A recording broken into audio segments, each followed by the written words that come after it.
Hey folks, this is Bailey from Dank, Wargaming, Hey, this is Heath. and welcome to the Path of Redemption, the Warhammer 40,000 Dark Angels podcast. Our aim is to provide Dark Angels players with tactical and hobby advice and skills that they need to compete and enjoy this wonderful hobby of ours. Today is our pilot episode. We're just kind of testing out thoughts, ideas, segments, things like that. We're going to start out with sort of like a little bit of a meet the host segment here before we move into a new release segment where we talk about things that are being released in the sort of merchandise world in addition to models and rules. We're going to talk about swag as well as video games. I think we got some stuff like that lined up. Then we're going to move on and talk about in our meta watch section with some of the top lists from the top positioning Dark Angels lists for the last couple months, because there have been tournaments despite COVID-19. People have been playing, and we're going to talk about them. Those brave souls. Plus, we're going to talk about some of the previewed Death Guard rules, since that's what's going to be meta, starting with the release of the Death Guard in January, along with our supplementary codex. Hopefully we don't get pushed back as a consequence of that. Then in today's featured segment, we're going to talk about the current state of the Dark Angels. We're going to look at the Space Marine main codex and how that interplays with the Dark Angels Index as it currently sits before we get that supplementary codex. And then Heath and I are going to follow it up with a challenge for each other we have to complete by next month. I haven't quite figured out what the consequence is going to be if we don't. I had this cute idea, and we'll get to it, and I'll throw it at Heath when we get there, but we'll wait for that and see what he thinks of it. And then finally, we'll just wrap up with community submitted questions and comments. All right, so I'm Bailey. I play Dark Angels. I know this is not an Alcoholics Anonymous meeting, but I figured just got to admit it out there. Part of the Unforgiven. Been playing since about 5th edition, and I just love the little green men in robes. What about you, Heath? Well, so I've been playing 40K since 2001, maybe 2002. Let's go to 2002. I think it's probably more factually accurate. So I was just started my first tour of duty in the military, and one of my roommates was like, "Hey, I got this cool game we can play." I was like, "Really? What's that?" "I'm down. Let's roll." And he handed me a white dwarf, read it, and it was the first issue with the Necrons in it, with the big plastic monolith, that's now a World War. But in the Imperial forces were Dark Angels, like the old school pewter dudes in robes, tactical Marines. And I was like, you know what? I like that. I like the green. I like the white. I like that they look different from everything else. That's what I'm going to do. And, well, it turns out that back in the day, those were pewter models, and they came in a blister pack, two tactical Marines for like $8, which I guess is a steal these days. But that was just all I'd make my whole army out of that. And I tried to make robes out of green stuff. That didn't work super well, but yeah, that's been my, Dark Angels has been my jam. You can see for almost the last 20 years. I'm not gonna say I don't play other armies, but Dark Angels is where I started, and Dark Angels is where I'm probably gonna end. Yep, I had to clear out some stuff for myself, and I was like, I can finish this collection, or I can just move it on and finish my Dark Angels, because with all this new Primaris stuff, is like I got a lot of fleshing out to do, because I have a bunch of the old stuff, but I don't have all the new stuff yet. Yeah, when I started, it's like I had a couple of roommates back then. One of them played Deathwing, one of them played Ravenwing. I played the rest of the chapter, and then when we went our separate ways, as the Navy will tend to do to you, I picked up a little here, picked up a little there, and then when Apocalypse came out in 5th edition, I decided that was a great opportunity to buy just everything. So that's where my collection really just exploded. And then I played very, very heavily in 5th edition, and didn't do much in 6th and 7th edition because of the nature of my job at the time. But right after 8th edition started, I got back into it, and that's where I'm at now. I really like the Primaris. I think it's a great look. The model technology that Games Workshop has is second to none. Just incredible plastic technology. The rules design in 8th edition really took off. I really enjoyed it. The resource management aspect of the stratagems, and just I really like it. In 9th edition, unfortunately, haven't had a huge amount of chance to play because of COVID, but hey, that's what tabletop simulator is for, right? So Yeah. Well, luckily I can yeah. fill us in on that because I've got a couple games. I actually got a game lined up for later tonight, so I'll have to let you Well, guys know how that goes next against who? month. What faction? Looks like it's going to be Harlequins. So the army with the Oh, top T whip and top everything right now, win percentage. So I'll let so everybody know how that fun. goes. So fun fact. Here's how you fight Harlequins. If you just shoot them, they stop moving. They just stop. Yeah. Just shoot them. Just shoot them. Yeah. Yeah, and they are, at the end of the day, they are only T3. They're only toughness 3. So.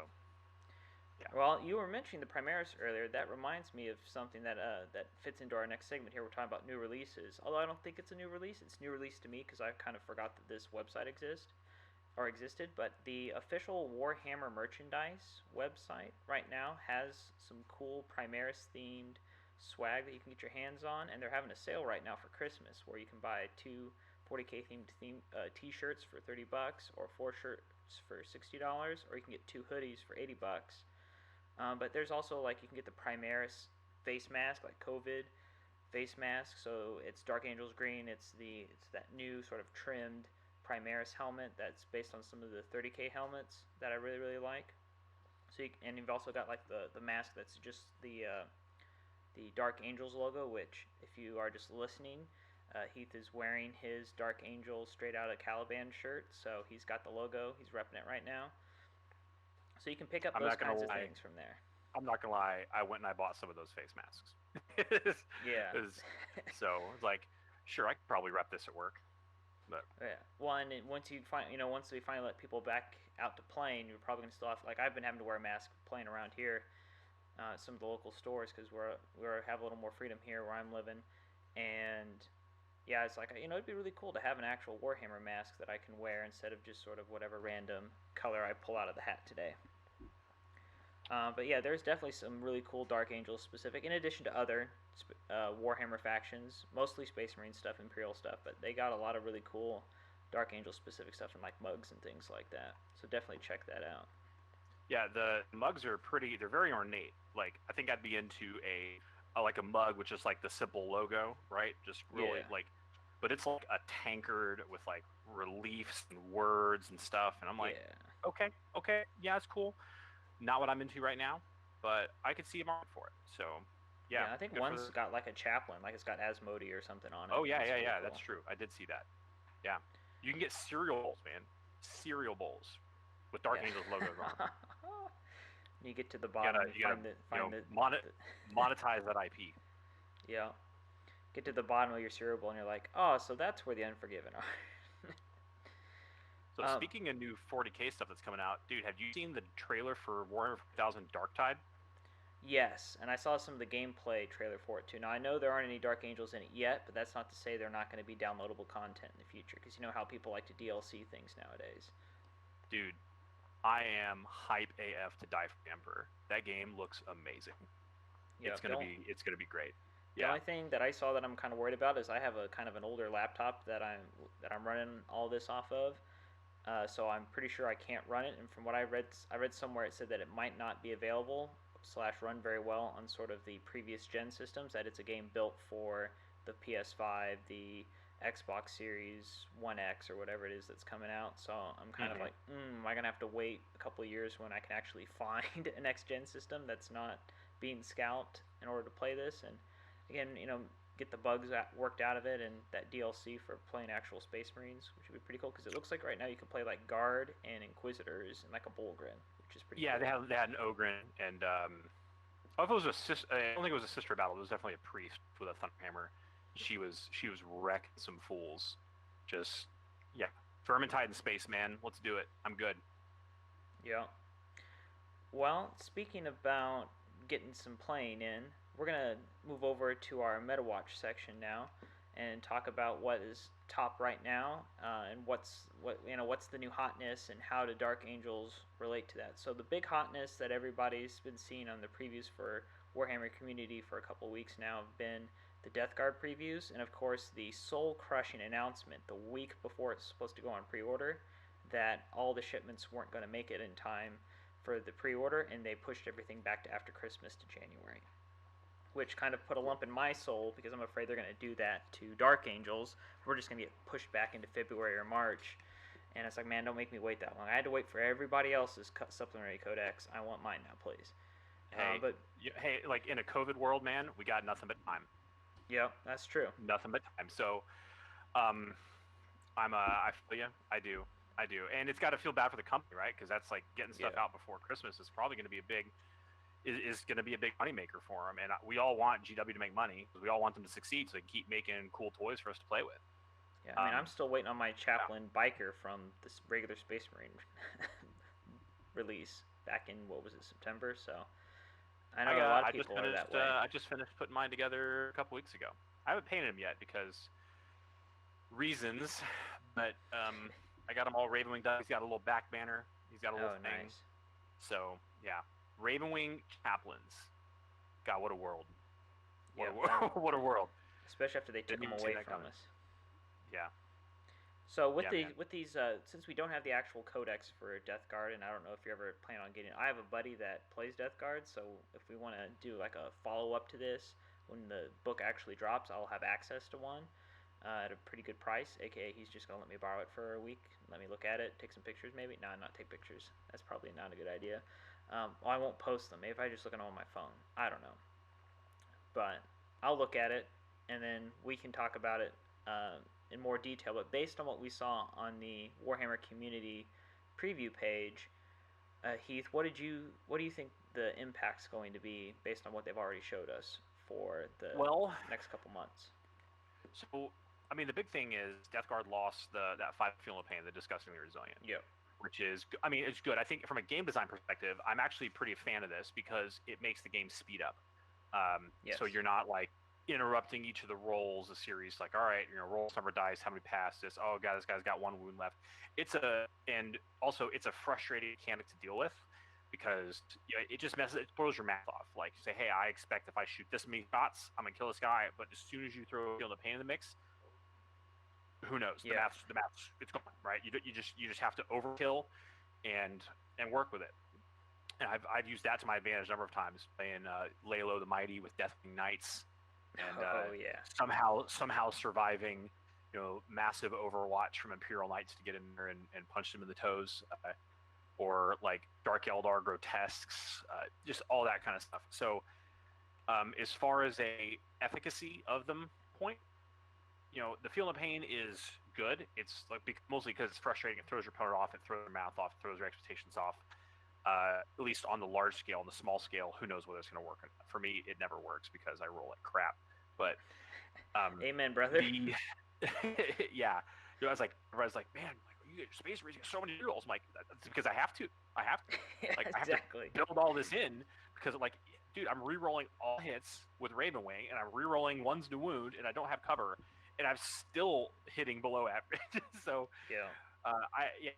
So the -1 damage reduction is honestly, it is a fantastic rule, especially army wide, man. Like army wide. It's like when it's on vehicles, it's like okay, all right, yeah. But like, so you shoot las cannons -1 damage, like, but when you sit down and look at the math of it, I said I have an engineering background. Look at it really makes a difference. And when you say, okay, all my infantry are toughness 5 with 2 wounds. Yeah, that's the thing your people keep damage reduction is crazy good. Yes. A lot of times, the stuff that you bring to kill marine equivalent units, your Stalker bolt rifles, your Dark Eldar disintegrators, overcharged plasma, AdMech stuff, boom, done. Screw, you're done. Shooting it into them, it's just throws the mouth off so hard it's not even funny. So as far as Dark Angels, I think that we could actually be fairly well posed to deal with it, and that's strongly because of how strong the Deathwing are. So Deathwing Knights are one of the few things that are going to be able to stand toe to toe with things like Blightlord Terminators, Deathshroud Terminators, take the hit they have, and hey man, you got, I think Blightlords and Deathshroud have 3 wounds now. So, our Thunderhammers are going to hit back with 2 damage. Okay, that sucks, but you get enough attacks with Deathwing that you're probably going to be able to roll through it, because those Blightlord Terminators are so expensive. I think they're actually more expensive than Deathwing Knights. They're not going to kill you because of our inner circle rule, Right. but you're going to be able to put enough damage out that you're probably going to hurt them pretty badly back. I think that's probably one of the best things you're going to be able to do. Well, and don't forget, we're also they have the weapon skill boost to the 2-up across the board. It's huge. I actually haven't been able to use them since that thing came, since the new supplement dropped, or the index dropped, and I'm looking forward to it. It saves you a CP every turn because everybody's got the new the Fury of the First stratagem. Yeah, which they gave to all the Space I Marines. used extensively. Yeah. Back when, after Ritual Damned, it was like, all right, my Deathwing Knights are here. It's like portals from Endgame, man. They're gonna roll in, and you're about to get wrecked. You do not even know what's about to happen. Oh yeah, it was glorious. It is glorious. Yeah, I've tried it. It's great. Great. Good. One of my close friends out here is an Imperial player, and he designed a very, very, very just that everything's got a Stalker bolt rifle, whirlwinds, all that stuff. Master, the 9-inch bubble, chapter master, everything's re-rolling. He didn't know that I could get a 4-inch charge out of Deep Strike, and when you get a big squad of Deathwing Knights supported by an Ancient with a chaplain in there, it just folds up. So unfortunately, I shot my shot in our test game, and so when we played again the next week before the tournament, it didn't go quite that way because he knew that had to be stopped. But from a Death Guard perspective, I think that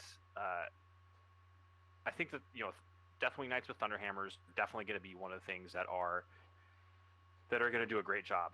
But once again, I feel like just saying Deathwing Knights with Thunderhammers are the solution to every problem is too simple of an answer. Plus, you have to be able to get them there. So I want to run this past you. Okay. Leviathan Dreadnoughts. Okay. So Leviathan Dreadnoughts, fantastic back in 8th edition because the range, the weapon skill, the T8, the 4+ roll, they've taken a bit of a hit in Forge World. Okay, but they had a commensurate drop in points. So everyone's like, storm cannons, they're 2 damage, they go to 1 damage, who cares? When I was like, well, hear me out. Grav Flux Bombards were actually a thing that I tried in 8th edition, because in 8th edition, the profile of a Gravflux Bombard was a high strength, like -3 AP, 2 flat damage, D3 shot weapon that had only an 18-inch range, but if it shot at a unit had 5 or more models, or for every 5 models the unit shot at, it got an additional D3 shots. And if it was a vehicle or a monster it was shooting at, it went from 2 damage to 5 damage. Okay. Right. So balanced by the fact it was 118-inch range. Dark Angels, baby, it's 24-inch range. Leviathan can move 8 inches. Now we're cooking. And there's no -1 anymore on moving and shooting heavy weapons. There's not. So what that weapon does now is, if I can check my notes real quick. Yeah. So now those Graflux Bombards are 24-inch range. So 30 with Devastator Doctrine, which you can keep yourself in Devastator Doctrine with a couple of different stratagems or Warlord traits. And they're 2 flat damage. Doesn't solve the problem. But if the target has a 3-up save, it goes to 3 flat damage. There and it is. They're 2d3 shots each. 2d3 shots each. You got 2 of them. You got 2 of these little guys. So 46. 4d3 shots, and they are blast. Oh, sorry. Yeah, D6. 4d3 shots, and they're blast. So yeah, that's where having those extra inches are going to help, because you can't fire the blast into close combat, so that'll be good because you don't want to get tagged and get turned off. But then you also have to factor in the +1 to hit with the. Yep, there you go. The chapter that's tactics. So if you stand still, 30-inch range, 2d or 4d3 shots blast. That's gonna make some stinky boys feel bad about their lives. So yeah, because you're gonna play through all that, the high toughness, the -1 damage, and their high save is gonna work against them. They're giving you that extra damage. So yeah, that's good. And you got nipple flamers. So if you come at me, I got nipple flamers. Let's do this. Yeah.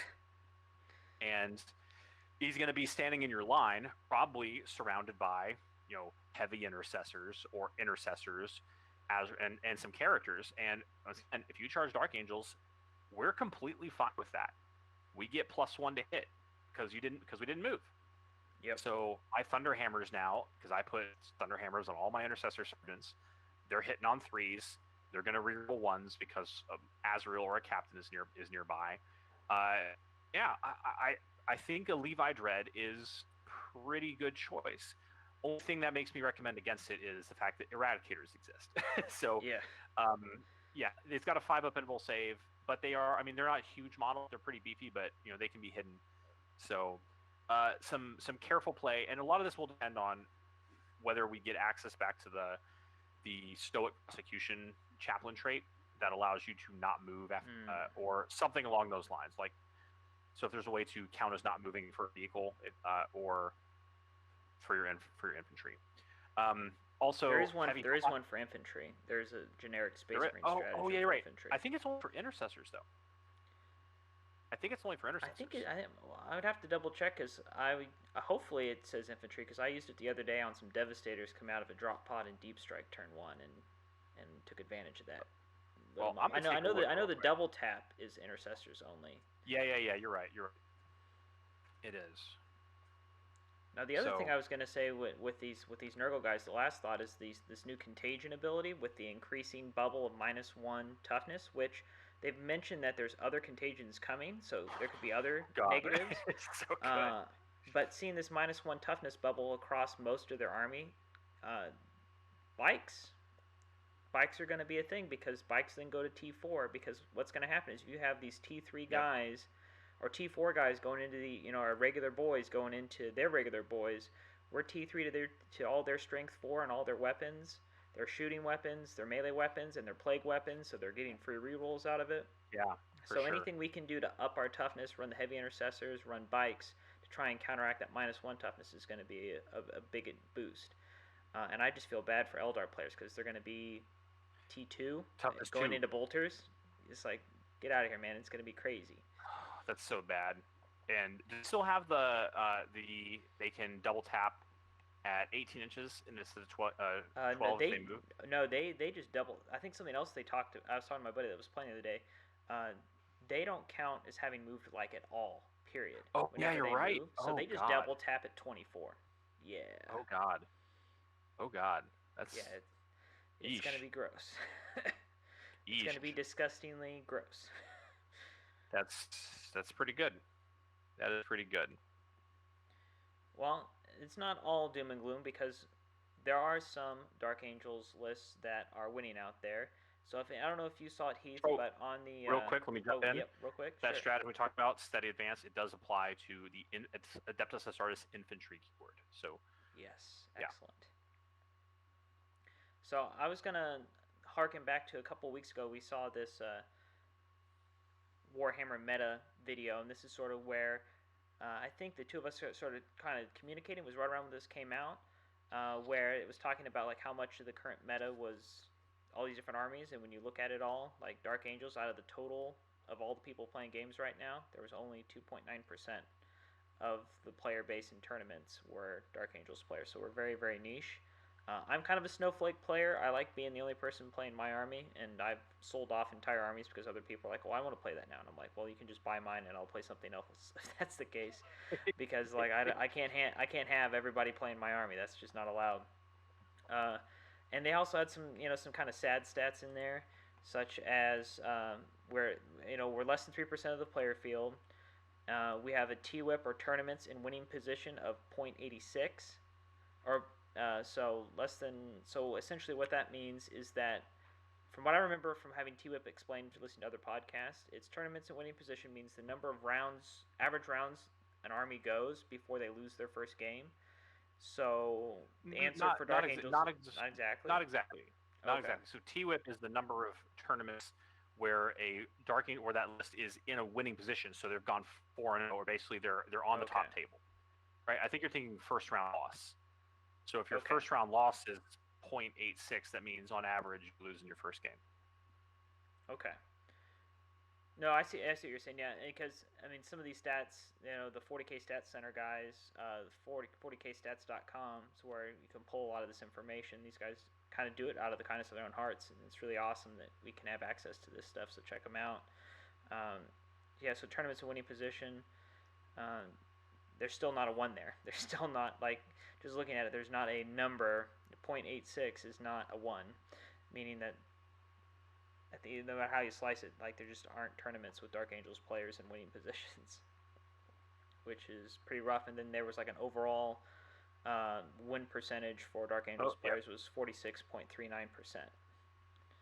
So winning less than half the games that they play in. And now, I personally think a lot of that has to do with the fact that people are still trying to play 8th edition Warhammer and 9th edition Warhammer. And that's been my biggest conversation with people that are struggling around me and my local meta, is that, like, I'm like, dude, you're playing the game like it's 8th edition. It's not that way anymore. I think I agree with you. So they are the rule structure, or the underlying mechanics are very similar, but because GW has taken control of the mission writing, that means they can balance the game around the objectives, and which does make sense to me, because I mean, how can you balance your game if you don't control the win conditions? So, 9th edition is very much a game of objective control, and I think this is a kind of a really intelligent design decision, because as we saw at the end of 8th edition, killing is really easy. The game is killy as hell, and if you make your win conditions around killing stuff, then that's how we get, those Manichima lists where I sit back and I just pound you ribbons with Imperial Fist artillery that doesn't miss and has extra damage all over the thing, and you can't hide from it because it's all indirect fire. So they allow you to have the really killy kind of stuff that is satisfying for a player. I want to roll dice to blow stuff up, I want to take models to the table, but it doesn't really, the only thing it does for you in terms of win conditions is it removes your opponent's ability to score. It doesn't directly, to some extent, I mean, there are, there's our kill missions, secondaries. It doesn't directly enable you to win. So you still have to move out, get on the objectives, control the board, contest things. And I just thought that was a really smart design decision, and I really, really appreciate what they did there. So, I agree wholeheartedly. The downside is it's a change. Because 8th, 9th is in a lot of ways a subtle change. People are still playing 8th edition and 9th edition. I have struggled with this because me too. My style of play is I would blow things apart from range, then move out, control objectives. I also dabble in Dark Eldar, and I move out, decentralize, hit you from all the angles, and just control the objectives or blow things apart with disintegrators. Or that big alpha strike of overcharged Weapons of the Dark Age plasma. Clear the field, ask questions later, control the objectives when you're smoking rubble on top of them. But that doesn't quite work in 9th edition. So I think one of the reasons is Dark Angels are very different from the standard Imperial Space Marine or Space Marine playstyle. I mean, that's one of the reasons we decided to start a podcast about it. Yeah. Because the fact that we have wings, we have 2 whole basically separate sub-factions inside of our faction with their own stratagems, their own special rules, their own character support that don't play like the rest of the army. It requires a very different skill set. So, with Ultramarines, with Imperial Fists, with White Scars, all these factions, all of your rules apply to all of your models. The combos can be fairly obvious. Everything just applies to everything. With Dark Angels, it's splintered off. So you have to play Deathwing very differently than you play Ravenwing, and the rest of the chapter has their own different kind of setup. So combining those things into a functioning, like, integrated, elegant whole is a different skill set than a lot of other Space Marine play. So Dark Angels, that's one of the reasons why they don't get a lot of success, because they are a more difficult army to play. But when you do make them work, they can work pretty good. There's some. I had some edgy, weird stuff I did in 8th edition that got me sneered at until, I don't know. Did you ever do the Lion and the Wolf double smash captain?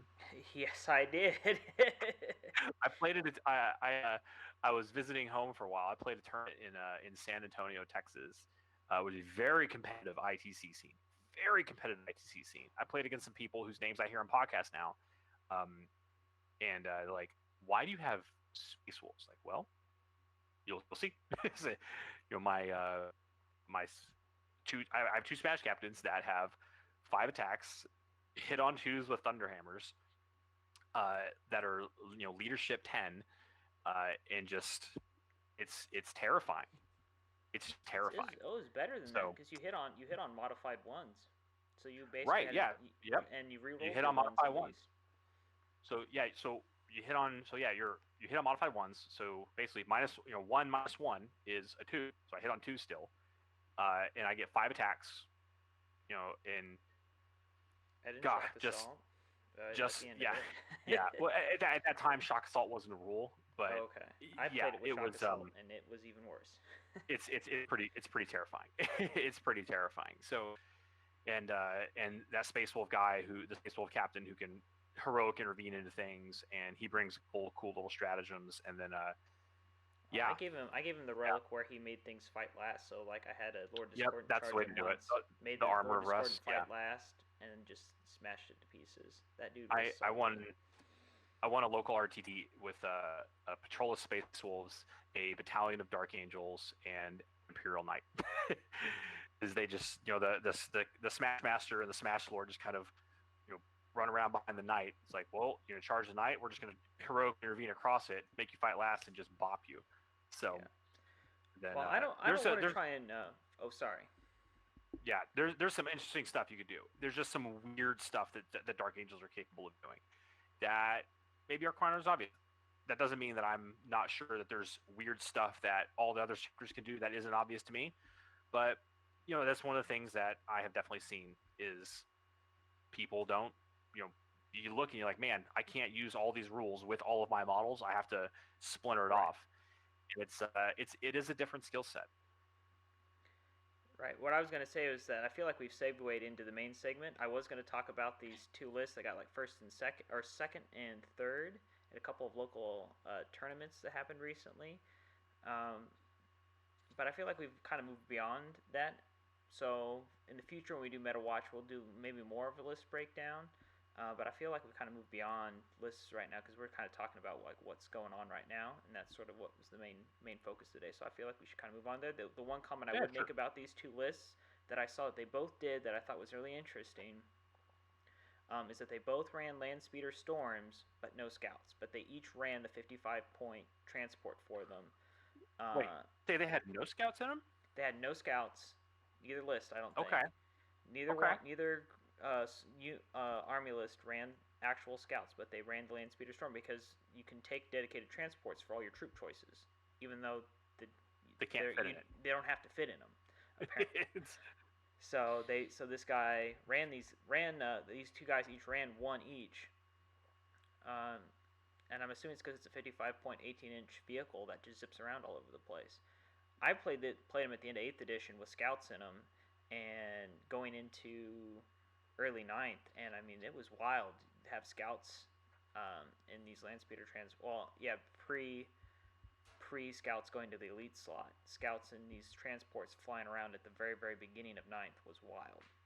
So I understand why they'd want them. I mean, it's like I said, it's a 55-point. It's a weak transport, but what's its saving grace is that it moves 18 inches, and it's open top. So if you did have scouts and you put a heavy weapon in there, it can zip around and shoot out the back of it, which is what I was doing. And I thought that was a lot of fun.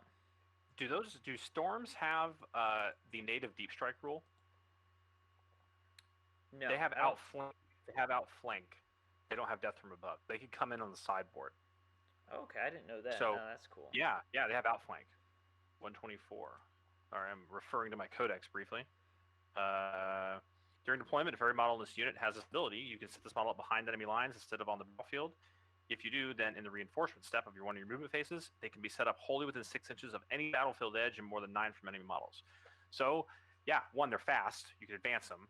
And because do they get the Ravenwing keyword? No, they don't get the Ravenwing keyword. They do not get the Raven keyword, I would say, because then they can have an invulnerable save, which would be even better. But, so yeah, 18-inch move, really quick penetration, small. They're not as small as regular land speeder, but they're a little bit you can longer, hide them behind things. Yeah, they're a bit bigger. They're a bit longer. When I was trying to do land speeder Typhoon spam back at the end of 8th edition, people kept trying to sell me land speeder. I was like, no, it's not the same thing. But yeah, 8-inch move is really fast. It's really fast, and I ran him on a joke because this one guy was playing Drukhari. My roommate was playing Drukhari, and he was all on about his open top transports. I'm like, guess what? Space Marines. He was complaining Space Marines have what everybody else has, and I'm like, yep, we even have open top transports. Yeah, you're right. You're right. And dedicated transports, yeah, they don't take up slots. So I'm looking at now and like, yeah, maybe So, there's something there. so I Their understand why weapon they loadout, I not understand bad. why they both ran them. Yeah. It's cheap and it's fast. So it's interesting that they both were doing it at the Does it same time. help you push engage on all fronts? Helps Yep. you maybe, I don't know, you can't do actions with it. That would why you would take scouts, because you can disembark scouts from a land speeder storm once you get out of it. Then you could drop into cover, do an action, deploy scramblers, something along those lines. Yep. Yeah. Yeah, said mobility is king. And I think Ravenwing moving forward are going to be a really powerful option with that extra wound, with that native invul save, decentralized lot, and they have the core keyword.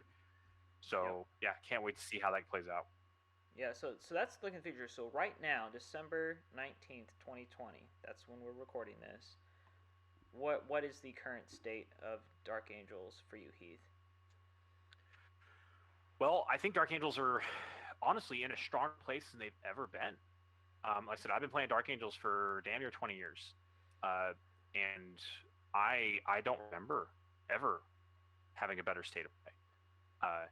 Back in, what was it, like third edition, my cool thing was I got to put plasma cannons in my tactical squads instead of las cannons. Like, that was cool.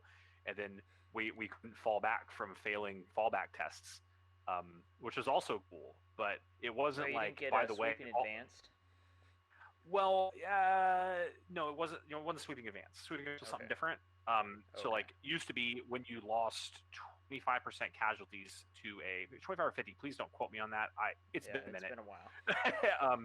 Then you had to take a morale test, and if you failed the morale test, then the models would physically fall back, like a full movement. And if you left the board, then you were done. Your unit was destroyed. Dark Angels didn't have to worry about that because of Intractable.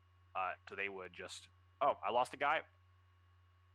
Don't care. Let's go. Keep shooting. Boom, boom. So you could deploy little 5-man units of Dark Angels with plasma cannons around the board, just in positions that no one else would think you could put them there because it would be too risky to avoid falling back. And plasma cannons were great, still are great. And then they had they had things like and their psychic power was really good. So they could, Librarian had a special psychic power where he could force you to take a morale test on 3d6 if you had to take one. So I pile a command squad out of a Rhino, shoot plasma pistols at people, or rapid fire plasma guns, because we had a special standard that would allow you to rapid fire a rapid fire weapon, so like get 2 shots out of it if you moved. Because in 3rd edition you couldn't do that. But you can only double fire a rapid fire weapon if you stood still. So you could jump out of a Rhino, double fire plasma guns, make someone take a morale test, and your librarian says make it on a 3d6. They're gonna fail it, and then you can just force them to fall back off the board. So there's a couple cool things, but it wasn't, hey, by the way, my Deathwing Knights can never be wounded on anything more than a 4+ or less than a 4+. Right. So yeah, you jump forward 20 years or so to now, and now our specialty Terminators can only be wounded on a 4+ regardless of what's smacking them, which has just driven people I've played nuts. Let me ask you about that. So that is the key to the inner circle rule. Correct. The inner circle rule is only present in models that are in the index. Correct. So it's the Deathwing keyword and the inner circle keyword. The inner circle keyword is what does that. So regular Terminator squads and Terminator captains from the Space Marine Codex don't have the inner circle keyword. Correct. Do you think that's an oversight, or is that a design decision? I think the fact that when you look at some of the other things that have the Deathwing keyword, including Blade Guard veterans, they don't have the inner circle keyword. Right. The Deathwing, or the Ancient, the Terminator Ancient, because the Deathwing Ancient officially has disappeared. He's not in the index, but you can run a Terminator Ancient, and he gets the Deathwing keyword, but he's not an inner circle dude. So I've kind of avoided in my own way of playing, because we have these weird interactions where things can be Deathwing, but that doesn't give them inner circle. Similarly with Ravenwing, just because something's Ravenwing doesn't mean it gets Jink. You can give it an invuln with a stratagem, so like the regular bike squad, about the Astartes, the skilled rider strat from the main Astartes Codex. That makes them harder to hit. Yeah, it's I think it's if they move, they get thing. If they're advanced, they get -1 to hit. I think. Right. So yeah, there's something like that. But the index rule, Jink, where if you move you get a 5-up invuln, and if you advance you get a 4-up invuln, Four if you pinball, don't yeah. move you get nothing. That is only keyed into the knights, the Ravenwing Knights, and the Ravenwing characters that are in the index. Nothing in the core book has any of that stuff. Oh, right, yeah. So that's a good point. So I didn't realize that, I think, because one, I love regular Ravenwing bike squads because one, they're cheap as hell, They're pretty decent. and that being able to take an attack bike in that unit, especially now that Ravenwing apothecaries are the baddest medic that ever lived. Like, hey, Yes. here's your attack bike back. Hey, here's your Deathwing Knight back. Boom, and multi-melt is, and even they have just so much DACA, and you can give all those Ravenwing bikers a chainsword, and Astartes chainsword is being -1 AP now. When you get into charge, you're gonna do some damage. You're gonna do some damage. Well, and I want to follow up on your Ravenwing apothecary comment, because I want people to know, if you're playing Dark Angels and you're not running a Ravenwing apothecary, please, for the love of God, try it. And not just any apothecary, run the chief apothecary, because you can target him, pay the extra points, run an extra, spend the command point, give him the warlord trait that comes from being a chief apothecary, so you can use the stratagem to bring something back every turn for free. A biker or infantry, so you can do it to your attack bike, you can do it to one of those ATV invader things, and I've been doing it on Outriders. So silly. Because an Outrider's 4 wounds and has a lot of attacks, and I've been doing that, keeping on objectives, keeping the pressure on things. And then the other key thing is it's on a bike, which nobody else can run apothecaries on bikes, as far as I know in the game. So he has that 14-inch move. He can advance up to 20 inches, and something I noticed, his healing abilities can be done even if he advances. And one of the stratagems that survived in the index is the move and then move and if you haven't advanced, move and advance. Yeah, so the full throttle. Take that the full throttle. So you can move that apothecary. Ridiculous. 34 inches, I think. Yeah. So, and I don't think this has been FAQ, but I did this the other day. Full throttle still works even if you fall back, because it just says when this unit finishes moving. I thought it said if you didn't fall back. Okay. Maybe I missed it. I will have to check that. I will apologize to whoever I did that to profusely. We play all the time. He understands. But I was looking at it. I was double checking. I'm like, I'm pretty sure I can still. It just says I can move. And because I was trying to control a centerboard objective with him, and so I pulled him back and then zipped him across the board. So I guess that's something to look forward for next month. And if I'm wrong, I apologize to my opponent. I will find him and say I'm sorry. So it says use the stratagem in your move phase after moving a Ravenwing unit. Moving is not capitalized; it just says moving. There you go. That unit immediately makes a normal move if it is not already advanced, an advanced move. It cannot shoot or charge. So yeah, at first pick that looked fine. Yeah. Okay. So it doesn't matter where he is. You can reposition that guy out of just about any situation to go heal your Deathwing Knight, to go heal some Outriders, to Ravenwing Knights. He can heal himself, right? Using that combat restorative stratagem, or no, using his regular ability. Yeah, I think he can heal himself too with that, and I've done that. So good. So you can go heal a guy that's wounded, and then bring another guy back, because his abilities. It's not like the old one where you healed wounds or you brought a guy back if there was nobody wounded. He can run over, heal somebody, and bring somebody back at the same time, which I've done that, where like I had an Outrider squad down to one guy with one wound, healed that guy back up to full health, and then dropped a second one at full health right on top of the objective. Yeah. God. Yeah, so I said, like, Dark Angels have been better than they ever have been. So the Deathwing, the Inner Circle rule, which I hope there's a way in the Codex to give the Inner Circle rule to things, because having regular Terminators be able to do it, one, I'm a little, I don't say upset. It's a strong word, but it's sad that the Cataphracti and Tartarus Terminators have been rolled into Relic Terminators, because I have a whole squad of Cataphracti Terminators I've been painting up. It was like, I'm going to have 4+ vulnerable save Terminators with Storm Bolters, grenade harnesses. I can just drop on an objective and, best of luck moving each. It's just not going to happen. Well, now they only have a 5-up invul save. Okay, yeah. I'll be fine. I guess I'll just use Deathwing Knights instead. Darn it. But being able to drop in, do the Deathwing Assault, shoot twice, clear. So you shoot in the movement phase, clear out a space to drop your Deathwing Knights in. Now your Deathwing Knights drop in and they can charge. That's always been a fun. But like, man, Yeah, there's for those that don't know, Combined Assault is a Strat 2 command point stratagem, I believe, where you can deep strike a Terminator squad, Deathwing squad off a Ravenwing unit, and it doesn't have to be like, it can be character, which is what a lot of people were running at the end of 8th, and Keith and I apparently are both running right now. I know, at least I know I am in 9th.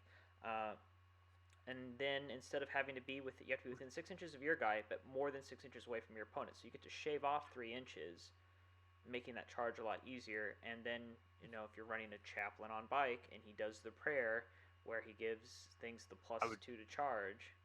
I would like to observe that chaplain on bike has the Ravenwing keyword, so he can be the target for this Combined Assault stratagem, which is bonkers. So yep. In the end of 8th edition, I have like 2 or 3 chaplains with jump packs. I was modeled that's what I was doing. I'll jump up, try and get position where that bike was to pull this off. But now it's all the same thing. Have you tried to do you see any purpose in running the Master of Sanctity chaplain on the bike? Is that worthwhile for you? I think you get a plus. Do you get the extra cast? You get the extra prayer. Yeah. And one extra rat battle. Do you get but you don't get the +1 unless you take the stratagem. Or the actual warlord trait on the warlord trait. Yeah. Yeah. But then that also lets you get to do like an auto cast for cheaper too. But that sort of that sort of benefits like deep striking chaplains for the most part, because you have to do your prayers in the command phase. So if you're deep striking onto the board, that's where you want to use your like free cast. So I had an idea here. So I would like to draw. So once again, there's some cool stuff for Deathwing, cool stuff for Ravenwing. There's also cool stuff for the rest of the chapter. This being the first time that we've had access to the full, almost unabridged Space Marine Armory. We don't get access to Sternguard veterans. We don't get access to Vanguard veterans because we have the wings of the Hexagrammaton. But we do get company veterans. And if you look at the company veteran data sheet, it's different for Dark Angels. They have a special rule. Dark Angels company veterans get access to storm shields and combat shields. Yep. So good. What I'm thinking about for this is, depending on how some of the stuff in the Codex is going to shake out, if we get weapons of the Dark Age, or we can just do this with Melta. You can put 5 company veterans with Melta guns, or combi Meltas even better, in drop pod. Yep. And then they get and then power sword, combi Melta, combat shield, because the combat shield is a 5 up impulse save and a +1 armor save, and it doesn't take up a hand like a storm shield does. So they drop in turn 1. I've got extra range. I've got my chaplain shows up on his bike and auto casts the prayer outside of the command phase to give them +1 to hit or +1 armor save or +1 to wound, and then hijinks ensue. Just hijinks. The other Sanctity, Master of Sanctity reason that I tried out. All right, bear with me. You run the Interrogator Chaplain with jump pack, because Interrogator chaplains with jump packs are infantry, and they have the Deathwing and the Inner Circle keyword. And Inner Circle Deathwing dudes get that minus. You can only wound him on a 4-up. So here's your chaplain with a jump pack. You can only wound on a 4-up. He gets the free, and he's firstborn, which they don't get that anymore, right? You only have to Primaris get transhuman now. Then on top of that, you run the Master of Sanctity, and you run the Relic. And the Relic does not allow your opponent to reroll anything, hits, wounds, damage against your dude.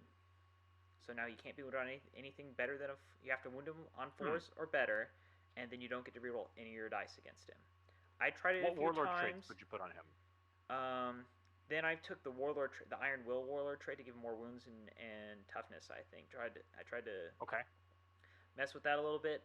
The problem is that I charged it into some sort of Chaos Demon Ninja. I don't remember if it was like a Helldrake or something. Whiffed all of my hit roll, because the problem is that he still only has like the little baby Croisius or Crozarium or whatever, the little baby thing, and it didn't do anything, and the dragon ate him. Because the dude just rolled like crazy hot, and it ate him anyway. I found that And so I was like, okay, well, I'll try Chaplain with the Benediction of Fury. Much better. He hits like a truck. So I'm looking. Well, so I've in the past I have done the Interrogator Chaplain jump hack, and he comes with the Crozius. It's free. Croziuses are cool. You can also give him a Thunderhammer. Well, it's just 40 points. I know, but man, Thunderhammers just solve so many problems. Yep. Well, and see, you don't even need a Thunderhammer if you're playing Dark Angels. Here we go. True. I've got this. Ravenwing champion. Okay? Make him the chapter champion. He has access to that big sword that is essentially a Thunderhammer without the -1 to hit. Because it's -3 +3 strength, 3 flat damage. Okay? Okay. Then you give him the Warlord trait where he charges, he gets +1 strength, +1 attack. So now he's strength 8. So now he is a Thunderhammer dude without a -1 to hit. He already hits on 2s. With all of the normal chapter master abilities where he gets like extra attacks for being the ancient, like the chapter ancient. Roll back one. How did he get the extra strength again? He gets an extra strength from the Warlord. You give him the Warlord trait that lets him, when he charges, he gets an extra strength and an extra attack. The Imperium sword, I think. Yeah, right? that one. Yeah. Okay. So I had to write this all out, and it's somewhere in my house. I have this thing. Literally, I had to get the paper out to write down because this guy's like -1 to hit in combat. He has consolidate towards enemy characters, not the close enemy model. He has reroll wounds against enemy characters. Did I mention he's -1 to hit in close combat? Yeah. The one thing he doesn't have is an invuln, but you can give him one because he's Ravenwing with the stratagem. But it's only 5 up. But essentially, that's good. Okay. So like at the end, this guy has like 6 or 7 attacks at strength 8, -3, 3 damage, and depending on what you throw him at, he's gonna get rerolls, and he's hitting on 2s. I was gonna say, man. So I know that there's a way for regular Space Marines to get 2 Warlord traits on a character. Is it just the Blood Angels that can put 2 relics on a character? They can put a relic and then one of 3 options of a special war gear. Now we might get that in the supplementary codex. So that's going to be like the January episode. We're like, okay, now we have our codex. Here's some of the cool stuff that we can do on top of that. Yeah. But as it sits, that's not something we're allowed to do. I've actually been a fan. So back in 8th edition, I was generally running, instead of the Apothecary as the trigger for the combined assault, I was using the Ravenwing champion because I liked being able to go in and hit stuff with a sword afterwards. Even though the Apothecary is probably better, mostly because I don't have a bit to make an Apothecary for Ravenwing Apothecary. I'm working on it. Anyway. But I got an article on how to do it with a Dark Vengeance Sergeant on the Dankless Wargaming website blog. I can link it in the description below. Yeah, well, there you go. I'll take that. I'll see what I can do.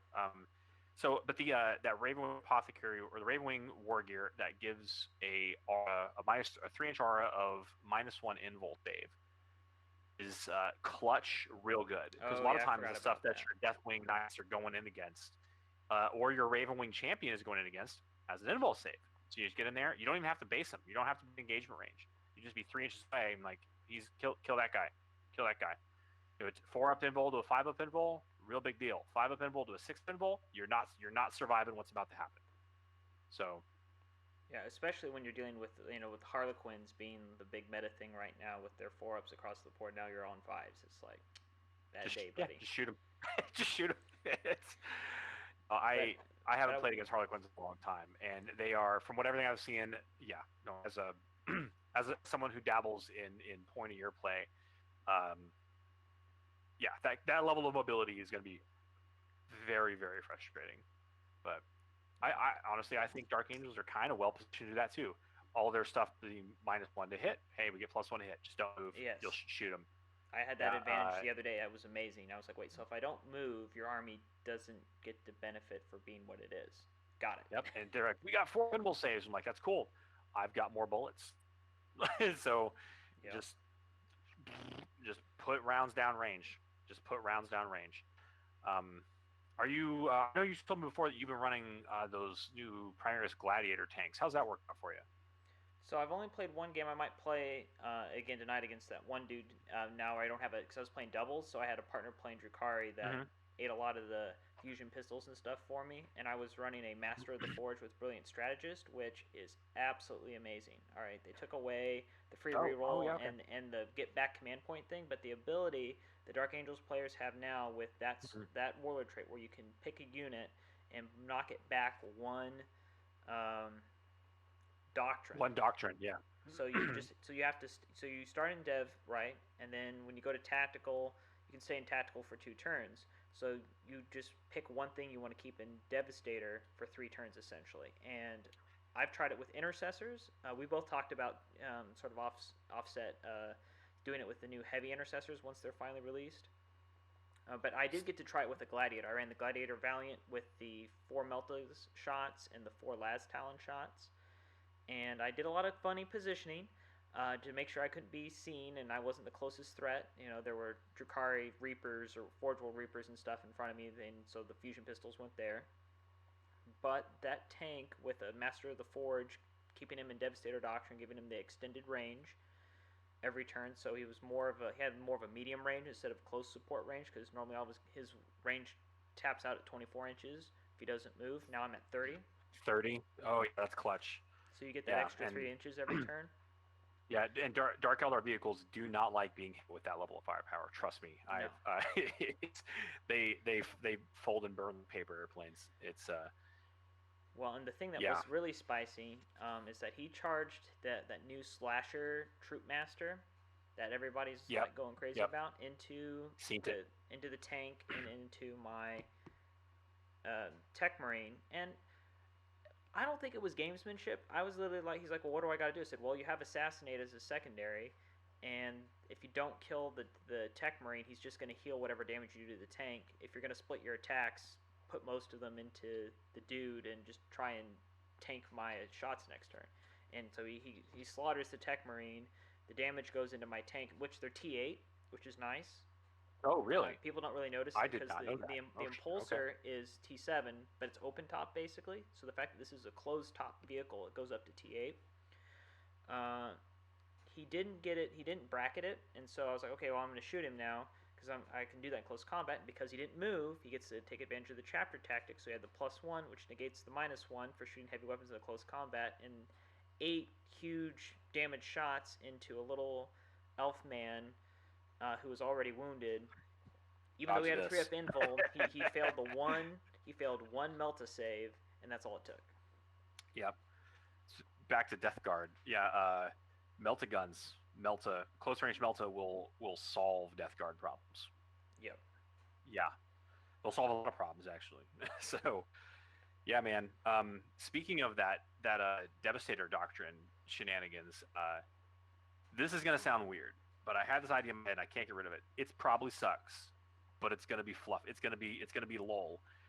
Have you looked at the Hammerfall bunkers? Not too much. Okay, so Hammerfall bunkers are, I mean, they're silly. You know, they're expensive, and they hit on 4s. They have ballistic skill 4. They don't move. They're basically just scaled up turrets on what are those little servitor turrets? Yeah, they're those on. Yeah, they're servitor turrets on crack cocaine. Just been hitting the gym a little bit, but the fact that they have a lot of range, and I'm flipping my pages furiously to get here. So you can put a Hammerfall heavy bolter on it. It's heavy 3. It's a heavy bolter, but they shoot at every single unit in range. Gets shot with this every time it shoots. Every single unit in range. So this heavy bolter array is 36-inch range. Right? Push it to 42. And I get +1 to hit because I'm a Dark Angel. So now they're hitting on 3s. So if I put 2 of these down, I have interlocking fields of fire. You know, every single thing within 42 inches of me on turn 1. If I need to make it more on turn 2, I can, because that brilliant strategy thing, one of the things I really like about it is it's not pick one unit and then for the next 3 turns it rolls back a doctrine. It's every turn you pick a unit and you can change who benefits from brilliant strategists. Yep.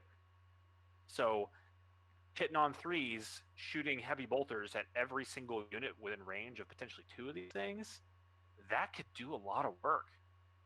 that could do a lot of work. It really could. And So, like you said, and the other key is the fact that you could pick different things. So you run something else, another like a cheaper like heavy intercessor or regular intercessors or heavy intercessors next, the stock bolt or regular intercessors, what I've been running, next to the guy with the brilliant strategist. So that way, if you blow up the bunker, those dudes are just going to sit there and shoot longer range stock or bolt rifle rounds for another turn or two. And just to move on to Azrael is the best support character in the Space Marine range. And he has Inner Circle, right? Yep. And so his 4-up invul save was nerfed slightly, but then buffed incredibly. So nerfed slightly because it's now no longer applies in close combat. It's to ranged only, which is got it. Understand all. I have enjoyed having Harlequins hit my intercessors and realize that everyone's got a 4-up invul save because they're standing around Azrael. But it used to be it was models wholly within 6. Now it is units within 6. Oh, so you can daisy chain a little bit. So you can spread them out. Yeah. That's changed. You don't need to with the new cohesion rules, you can't daisy chain like we were doing in 8th edition like crazy, but it's still helpful. I'm not saying you're going to daisy chain. I'm saying you don't have to be like bubble around this guy with your bases in them, right? You can spread out a little bit and have a little bit looser of a formation. So which can be pretty loose with those outrider bases because they're huge. Right. Yeah. So you can start your outriders, tow it into Azrael, so they get a 4-up invul save turn 1, even if they don't move. And then once they move, hey, we're good. We're never gonna let our hands off the throttle because we're racing. They don't have Jane. Oh god, dang it! Really? But you can give them a stratagem. Right. You can give them a stratagem to do. They can be targeted, but only one squad can. Yeah, you're right. Okay, so they have. All right. Well, dang. Yeah, you're right. Thanks for bringing me back down. That's the current state. Next month will be a whole new ballgame. That's the current state. I know the Dark Angels teaser that they did a couple weeks ago did say that you will be able to induct things fully into the Deathwing. Hopefully, like in the 8th edition Codex, that was a stratagem. You can make a Land Raider. My Primaris captain back. Yeah. Oh, he's going to be so good. Yeah. So, but yeah, aggressors that were sitting around Azrael with a 4-up invul save, rerolling everything. Don't count as moving because of the chaplain. It was just an unbelievable death ball. I don't think death balls are the way that 40k is going to be played successfully in the future. I mean, because once again, you have to contest multiple objectives. But if you 9th edition really punishes death balls. If you put that like, hey, I've got Azrael with a heavy intercessors on this, and maybe some Deathwing Knights on the center objective. Best luck moving it, right? If you can control the center of the board, and then you've got these Ravenwing units that are going to be able to control the rest, contest, push your outlying objectives, and you've got some support in the backfield holding your back objectives. I think you're in a good spot. So once again, the Ravenwing with your Black Knights with that invul save are real tough to move, and they're 3 wounds now, and that's a clutch break point. It's a clutch break point. And then Deathwing Knights, nothing moves Deathwing Knights, especially not when they're supported by Azrael or Belial and heavy intercessors. Once again, it's just big beefy bunch of ass sitting on the objective, and you're not going to move that many wounds at T5, and those heavy intercessors are T5. Yeah, and you can give them +1 armor save with that Gravis strategy. And it's so I'm Dark Angels players buy heavy intercessors. I'm calling it. Heavy intercessor meta is coming, man. It is coming. So especially it's just with all those Death Guard -1 toughness things coming around the corner. Yep. Now they're going to be T4. They still got a pinball save, and you can bring some Deathwing Knights in to provide kind of a bulwark. You're going to charge me. Cool. You're going to fight Deathwing Knights. See how well it works out for you. That are supported by the chapter master. So the rerolling ones. And Azrael ain't no slouch in close combat either. He handles his business. He handles his business. So, yeah, it's like I said, I think that Dark Angels are in a better place than they've ever been. They really are. They really are. It's only going to get better because we get a new. It's only going to get better, hopefully. So, yeah. So that makes me think then about the monthly challenge. So the idea behind this is sort of like a thing for us to do to kind of add some pizzazz to the podcast, and just give us keep us motivated. And it could be different things. So like Maybe it could be 1 month we decide, we're gonna run like a specific combo. Like one we talked, like some of the combos we were talking about, running that Raven Wing Champion, running the Master of Sanctity, something like that. And we say, let's try and get a game in the next month in between podcasts and see what happens. Hopefully more than one. Hopefully more than one, yeah. Yeah. Give it a good run for its money, but at least one if that's it. The one I was going to throw at you for this month for us was we have to paint something we get for Christmas because it's just next week by the time we have the next podcast. Now, it doesn't have to be Dark Angels specific. I already got a model for Christmas. It was an old Games Day model of like the Marco Polo knockoff. So he's kind of cute. He's got some tight pantaloons and things and some treasure boxes. That'd be kind of fun to do. Because all of our stuff's coming out in January, I told everyone in my family, my Christmas is in January. Just give me a bunch of money and I'll go buy my Christmas when all this stuff comes out next month. So technically, that's the only model I've gotten so far for Christmas. Does it count if I buy it for myself for Christmas? Yes, does count. Okay, Forge World it is. Let's roll. And then the other added thing, and I figured this would just be something nice for the two of us, and we don't have to make it oppressive. But I was thinking, let's say we're starting in December. That gives us 12 months. Let's say we have these challenges, and if we meet the challenge, all right, that puts $5 or $5 to $10 or whatever, right, in a little fund. And so let's say, between now and next Christmas, right, we get through our challenges, and at the end of it, you got $60 credit, I got like 50, and we buy each other Christmas based on how many challenges we hit. I would like to be noted on the record that this is literally the first I've ever heard of this. I'm okay with it. That's fine. This sounds good. This was not aired to me. This was not in the show notes. But I'm good. I like it. So you know what? It is in the show notes. It's very small. Damn it! I didn't read the show notes. There's just a little piece of it. I need some motivation to paint. I've been COVID's like, I feel fortunate living here in Hawaii where we aren't as affected quite as heavily as some of the other people back on the mainland. But yeah, I have let my painting slip a little bit. I've been building models because I really enjoy building models. Painting is something I do. I'm decent at it. I'm not great, but I just been missing some motivation because I use tournament play as a motivation to get me to paint. I give myself a deadline and I'm going. So yeah, I need some accountability. So that sounds good. I'm into it. I can do it. Yeah, I figured it'd be a good idea since we were talking a lot of like playing this podcast, and we talked about in the intro. Oh, we want to do hobby stuff. Well, here's the hobby challenge. Focus for this month's podcast is we're gonna get something at Christmas, even if we have to buy it for ourselves, and we have a month to get that thing painted. Now we'll have to do some very descriptive.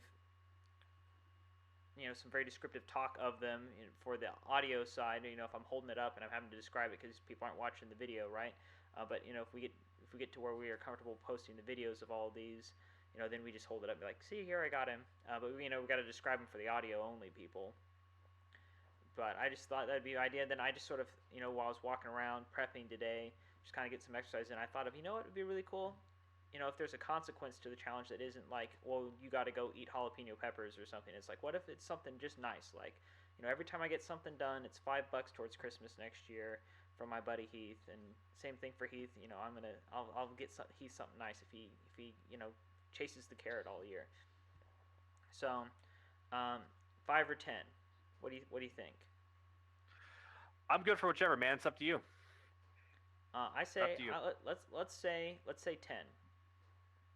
Because that way, if we go the whole year, that's what, 120. That's not too bad. That's like a box. That's like the part of a Christmas Battle Force box. By the end of 2020, that's going to be like one tactical squad. Yeah, no joke. So yeah, we can do that. Yeah. So no, I'm down for it. Sounds good. Awesome. Yeah. All right. So that's the challenge. We would shake hands if we weren't 5 time zones away. Yeah, 5,000 miles apart. 5,000. I don't know geography, but yeah. There's a Pacific Ocean and half a continent in between us. So yeah, but we'll do that. It is duly noted and reported. Awesome.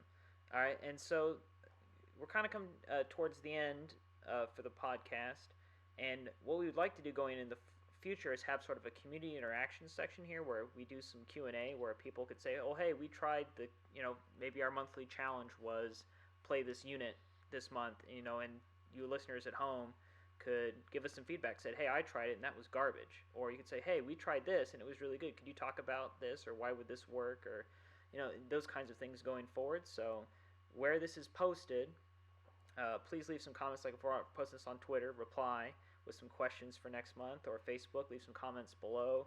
If it's in a Discord, this gets posted in a Discord and you listen, drop us some there. Hit the DMs up on the Discord. Email. I run another YouTube channel that's gaming related. It's Dankless Wargaming, and you can email me through the website there, and through our any of the social medias for Dankless Wargaming if you want there. Do you have anything like that, Heath? Not at this time, no. I do not. So we'll see where this goes. Yeah, we might have to, if this gets super crazy, I'm going to have to make it separate from Dankless Wargaming. For right now, I'm kind of running it under my banner because I already have the website and sort of the infrastructure in place. You can always find both of us on the Dark Angels Facebook page.